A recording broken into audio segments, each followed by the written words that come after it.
जो खाक में मिले उसे मिलता है आशिना. Bismillahirrahmanirrahim. Assalamualaikum warahmatullahi wabarakatuh. Waalaikumsalam. Waalaikumsalam warahmatullahi wabarakatuh. Jumpa kembali kita dalam acara Markiji Ramadan. Mari kita mengaji di bulan suci Ramadan ini. Dan alhamdulillah pada saat ini kita sudah memasuki episode kedua atau hari kedua di dalam bulan suci Ramadan. Alhamdulillah. Dan telah hadir bersama kita insya Allah narasumber kita yang sudah tidak asing lagi bagi kita, kemudian merupakan mubalik kita juga. Beliau adalah Bapak Maulana Harpan Ahmad. Assalamualaikum Pak Maulana. Waalaikumsalam warahmatullahi wabarakatuh. Baik. Sehat ya Pak Maulana ya. Alhamdulillah. Dalam kondisi kita sekarang ini tetap sahur ya. Amin. Iya. Dan alhamdulillah insya Allah nanti kita dalam 30 menit ke depan kita akan bersama-sama mengkaji Al-Quran yang insya Allah Ta'ala mungkin bisa disampaikan oleh Pak Maulana tema kita pada hari ini tentang baik, tema kita kali ini ya sebagaimana telah disepakati yaitu Nabi Ibrahim alaihissalam, teladan penjaga karunia ilahi atau karunia kerohanian. Tepatnya Al-Quran Al-Karim surah Al-Baqarah ya berarti Pak Maulana ya. Ya, ini kita akan bahas di ruku ke-15 ya. Dimulai dari ayat 125. Insyaallah. 125. Sampai 130 kurang lebih ya Pak Maulana ya. Iya. Ya. Dan kami menghimbau atau mengajak juga kepada pemirsa yang di rumah, dimanapun Anda berada, jika berkenan di dalam sela-sela untuk kita makan sahur, ini kita juga bisa membuka Al-Quran Al-Karim yang sama-sama nanti akan kita simak untuk pengajiannya atau pengkajian ini. Dan Pak Maulana, kita bersama kita sudah hadir juga bintang tamu yang tentunya sangat spesial juga yang kita sudah coba untuk hubungi dan beliau sudah hadir bersama kita. Beliau adalah Ketua Jemaat Kebayoran dan beliau adalah Bapak Buku Abdul Ghafur. Assalamualaikum Pak Buku. Waalaikumsalam warahmatullahi wabarakatuh. Alhamdulillah. Sehat Pak Buku ya? Alhamdulillah. Alhamdulillah. Jika kemarin kita sudah pada hari pertama Pak Ketua sudah sempat mengkaji juga untuk sudah Al-Baqarah itu pertama kurang lebih dan itu sudah sama-sama kita simak dan alhamdulillah insya Allah dalam selama bulan Ramadan ini kita berkomitmen dari kelompok ta'lim khususnya bisa melaksanakan kegiatan mengkaji ini. Mohon doa selalu Pak Ketua. Alhamdulillah. Baik. Insya Allah. Dan untuk selanjutnya konsep kita kali ini sama seperti hari pertama, kita akan mendengarkan pengkajian dari Pak Maulana Harpan Ahmad. Kemudian nanti di dalam pengkajian itu nanti kita bisa juga bertanya dari bintang tamu Pak Buku ataupun mungkin nanti kita ya. Baik Pak Buku, kita lalu semoga kegiatan ini bisa konsisten dilaksanakan selama Ramadan, menemani sahur anggota Jemaat Kebayoran yang tercinta. Dan insya Allah dalam konteks saat ini kita sama seperti hari kemarin, yaitu kita akan sama-sama menyimak atau mendengarkan pengkajian Al-Quran Al-Karim yang akan disampaikan oleh Bapak Maulana Harpan Ahmad. Kemudian yang kedua, nantinya di dalam pengkajian itu kita bisa bertanya terhadap apa beliau sampaikan. Untuk itu, Ya. Muhammad Bapak Maulana. Ya. Baik, jazakumullah khairan. Bismillahirrahmanirrahim. Asyhadu an la ilaha illallah wahdahu la syarikalah wa asyhadu anna Muhammadan abduhu wa rasuluh. Amma ba'du, fa'udzu billahi minasyaitonir rajim. Bismillahirrahmanirrahim. Allahumma shalli ala sayyidina Muhammad wa ala ali sayyidina Muhammad kama shallaita ala sayyidina Ibrahim wa ala ali sayyidina Ibrahim wa barik wa sallim innaka Hamidum Majid. Bapak, Ibu hadirin wa hadirat dimanapun Anda berada, insya Allah pada kesempatan kali ini, sebagaimana tadi sudah disampaikan bahwa topik yang akan kita bahas adalah tauladan dari Nabi Ibrahim alaihissalam, ya, tentang bagaimana beliau telah demikian sukses menjaga nikmat rohani yang tidak hanya beliau nikmati sendiri, ya, kan, tapi juga nikmat itu terus, ya, menyebar dan juga dirasakan oleh keturunan beliau atau generasi sesudahnya. Kita tahu bersama bahwa Nabi Ibrahim alaihissalam ini, ya, demikian luar biasa, memiliki kepatuhan, memiliki ketaatan kepada Rasulullah Shallallahu Alaihi Wasallam, sehingga buah daripada ketaatan juga kepatuhan itu nikmat rohani demikian deras mengalir kepada beliau dan juga keluarganya. Beliau dikenal sebagai Khalilullah, yakni kekasih Allah. Selain itu beliau juga dikenal sebagai Abul Anbiya, bapaknya para nabi, ya. Dan bahkan secara khusus, ya, sesuai dengan topik yang akan kita bahas kali ini, beliau juga mendapatkan nikmat Ja'ilu kalinasi imam. Jadi beliau akan dijadikan sebagai contoh seorang imam bagi kehidupan umat manusia sampai dengan hari kiamat. Ini nikmat-nikmat yang luar biasa beliau terima, ya. Oleh karena itu maka kita perlu mengambil ibrah. Kita perlu mengambil nasihat dari perjalanan hidup beliau tentang bagaimana beliau, ya, mampu menjaga nikmat itu, kemudian bagaimana beliau dapat memperoleh nikmat itu. Nah, jadi nanti insya Allah dalam ruku ke-15 dari surah Al-Baqarah ini, ya, akan kita lihat apa-apa saja poin-poin yang mungkin dapat kita ambil. Namun sebelum memulai pembahasan, sebagaimana biasa, kita akan memulainya dengan tilawat terlebih dahulu dari ayat 125 sampai dengan 130 dari surah Al-Baqarah. A'udzu billahi minasy syaithanir rajim. Wa idh ibtala Ibrahima rabbuhu bikalimatin fatammahun qala inni ja'iluka linnasi imama qala wa min dzurriyyati qala la yanalu ahadil zalimin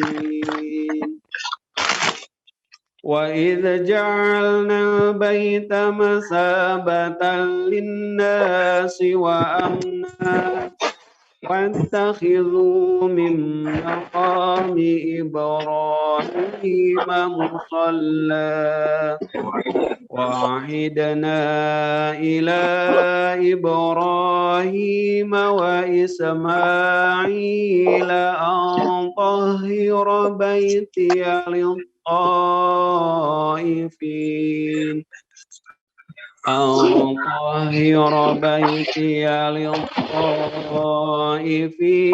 والعاكفين والركع السجود Wa idza qala Ibrahim rabbi ij'al hadza baladan aminan warzuq ahlahu minas samarati man amana minhum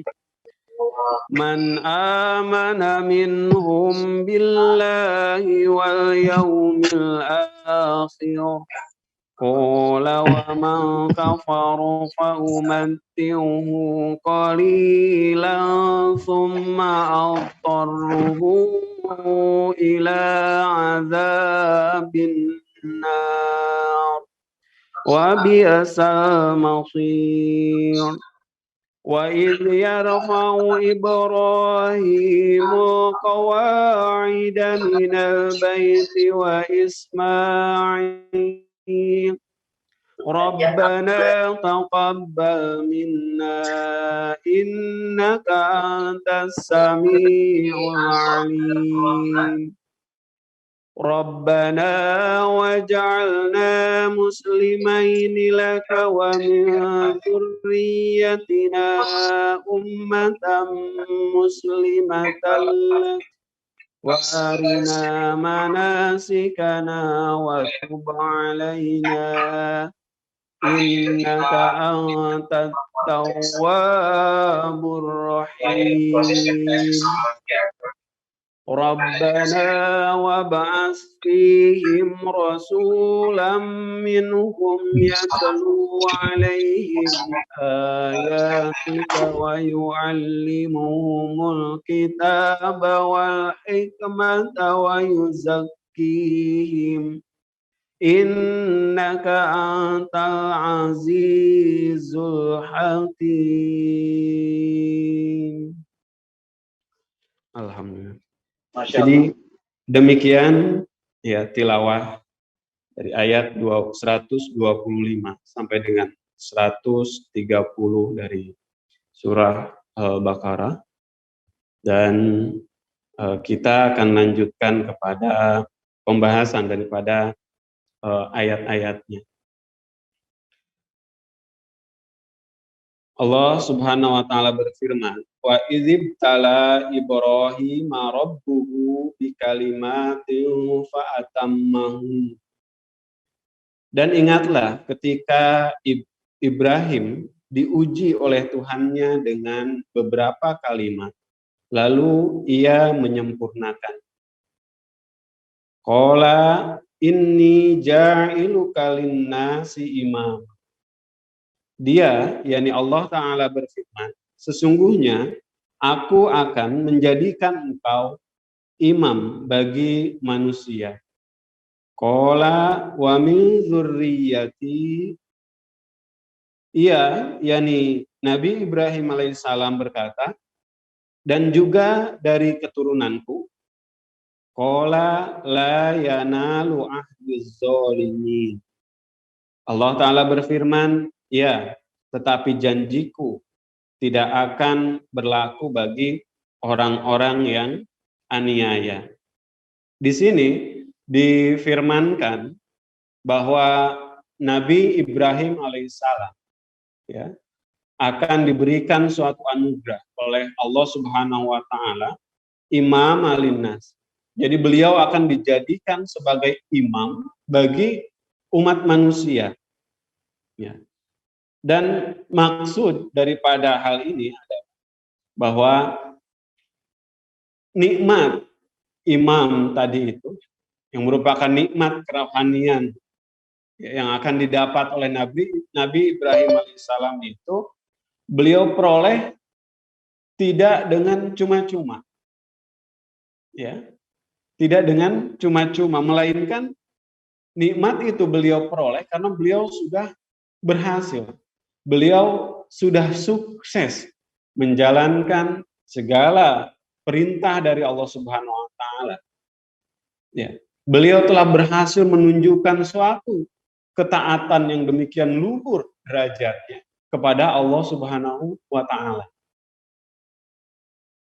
Di antara kalimat-kalimat atau ujian-ujian ya yang diberikan kepada Nabi Ibrahim alaihissalam, kita tahu bahwa Nabi Ibrahim alaihissalam itu sampai dengan usia 86 tahun, beliau tidak memiliki keturunan, ya, bersama istri beliau, ya, Siti Sarah.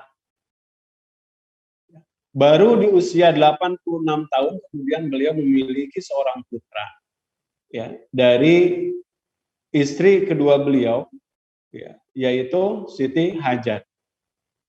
Ya, jadi dapat dibayangkan masa menunggu, ya, untuk memperoleh keturunan ini demikian panjang sekali, ya, dinantikan oleh Nabi Ibrahim alaihissalam. Tapi kemudian ketika Allah Subhanahu wa taala menganugerahkan sesuatu yang mungkin paling didamba-dambakan dalam hal duniawi, yaitu memiliki keturunan, Allah Subhanahu wa taala kemudian malah meminta, ya, putra itu untuk kemudian dikorbankan di jalan Allah Subhanahu wa taala. Dan tanpa berpikir panjang kemudian beliau melaksanakan itu. Kita ketahui bagaimana dramatisnya dan demikian syahdunya, ya, kisah dari seorang ayah dan seorang anak yang demikian dia nantikan itu, ya. Namun rasa cintanya, rasa kasihnya kepada anak itu yang merupakan anugerah yang demikian telah dia tunggu lama, tidak membuat dia kemudian menjadi ingkar, ya, kepada kepatuhan terhadap Allah Subhanahu wa taala. Ini tentu merupakan suatu tauladan yang demikian besar yang patut kemudian kita perhatikan dalam kehidupan kita.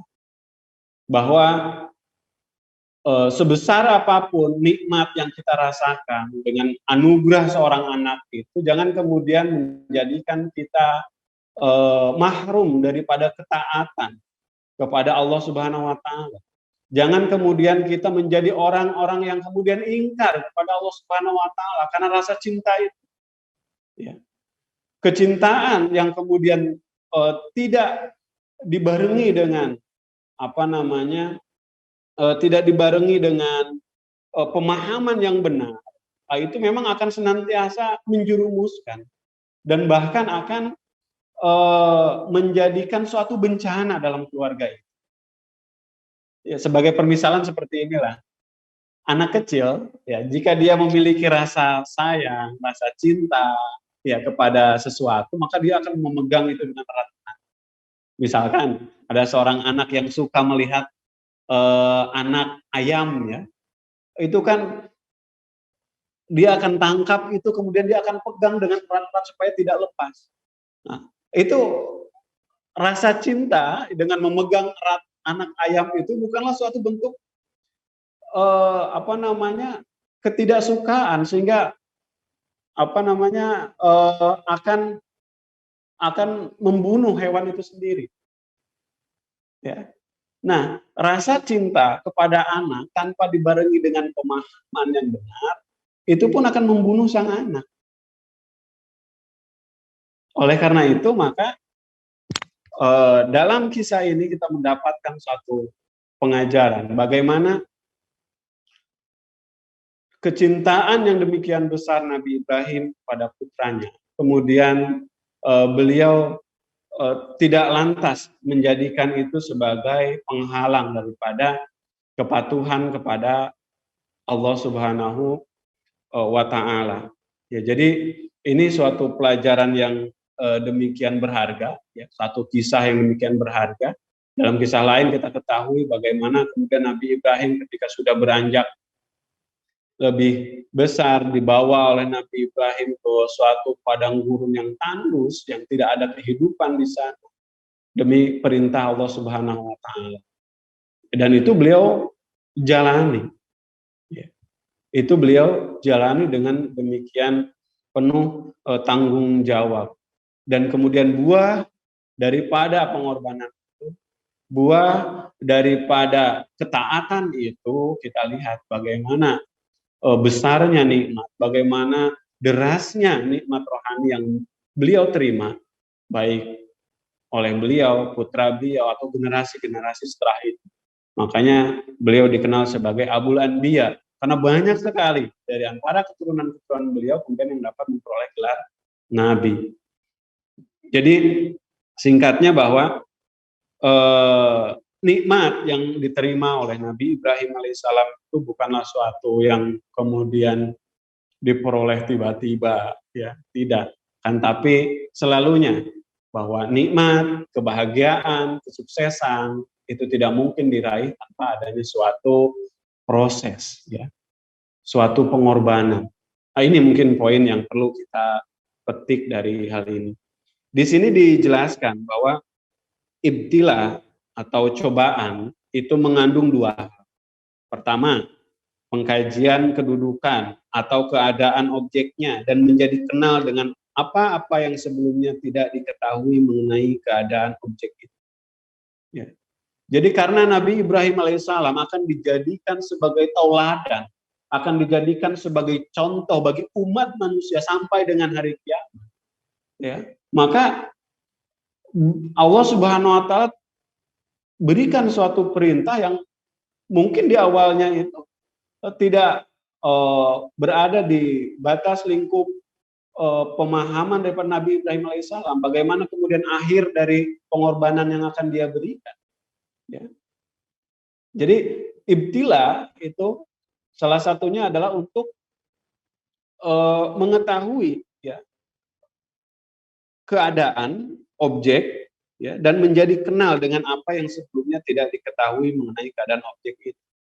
Ya, jadi sama dengan kita kalau mau sekolah, ya kan tujuan ujian itu kan bukan semata-mata untuk naik kelas, ya, tapi juga dari sisi seorang guru ingin memberikan pemahaman atau ilmu, ya, kepada kepada anak muridnya itu, ya, supaya mengetahui apa yang kemudian ditanyakan, apa kemudian permasalahan yang kemudian dia hadapi dalam ujian. Kemudian ibtila juga berarti menampakkan kebaikan atau keburukan objek itu. Jadi yang kedua, makna ibtila itu adalah untuk melihat kualitas diri. Layak tidak seseorang ini kemudian mendapatkan suatu derajat yang tinggi, mendapatkan suatu kedudukan yang lebih baik, ya, lebih luhur, atau layak tidak dia mendapatkan suatu amanah, ya, sehingga dengan mampunya menjalani ujian itu maka, ya, secara otomatis dia akan dinilai sebagai layak. Dan Nabi Ibrahim alaihissalam memang suatu teladan yang demikian penting untuk kita pahami.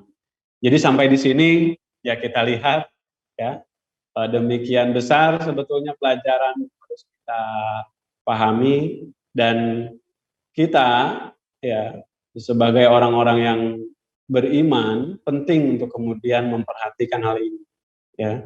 Jangan sampai kemudian kecintaan kita kepada anak-anak kita kemudian meluputkan kita dari nikmat-nikmat kerohanian, ya, ataupun dari kasih sayang Allah Subhanahu wa taala yang akan Allah Subhanahu wa taala ganjarkan kepada kita melalui berbagai macam ibtila mungkin yang akan kita hadapi, ya, termasuk dari anak, ya.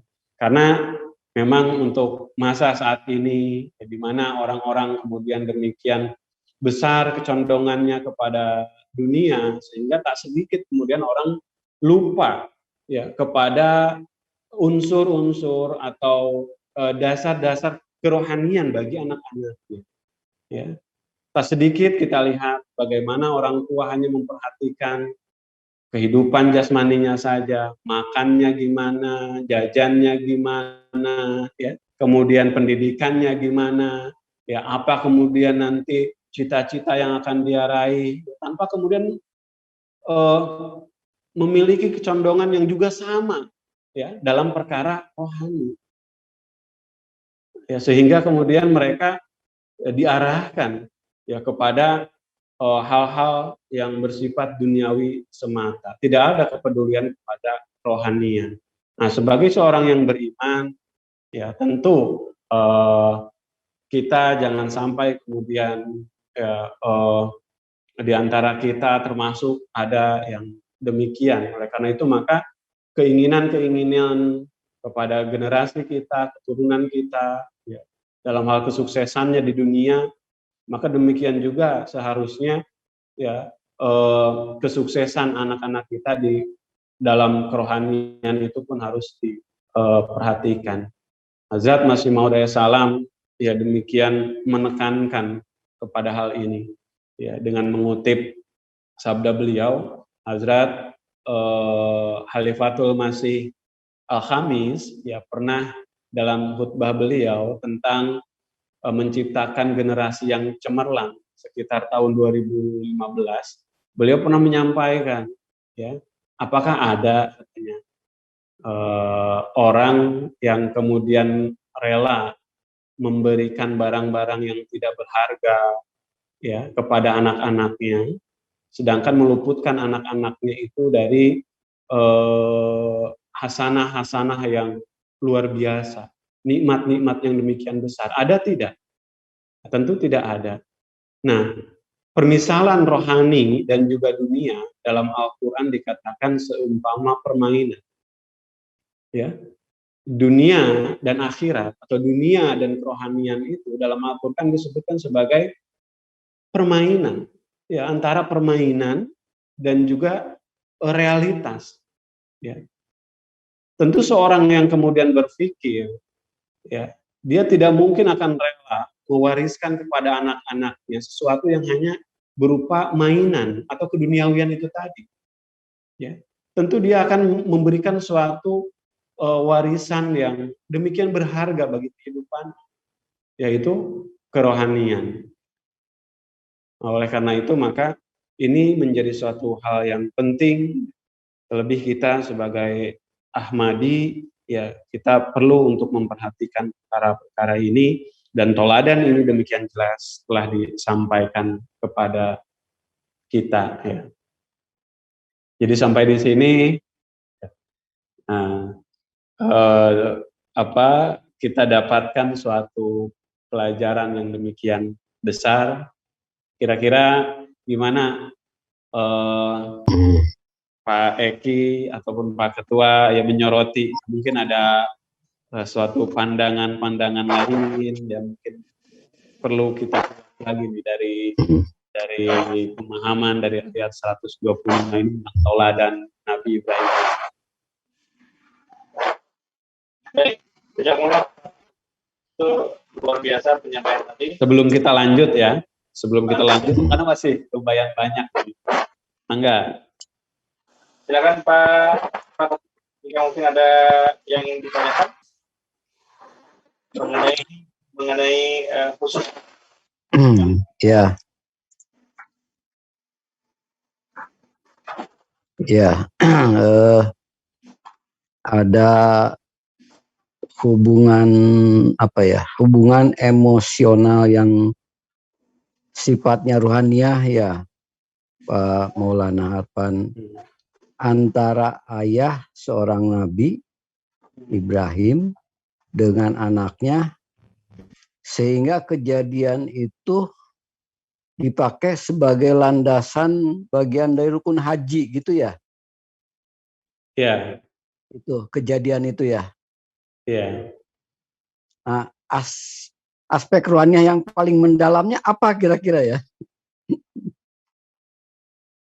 जो खाक में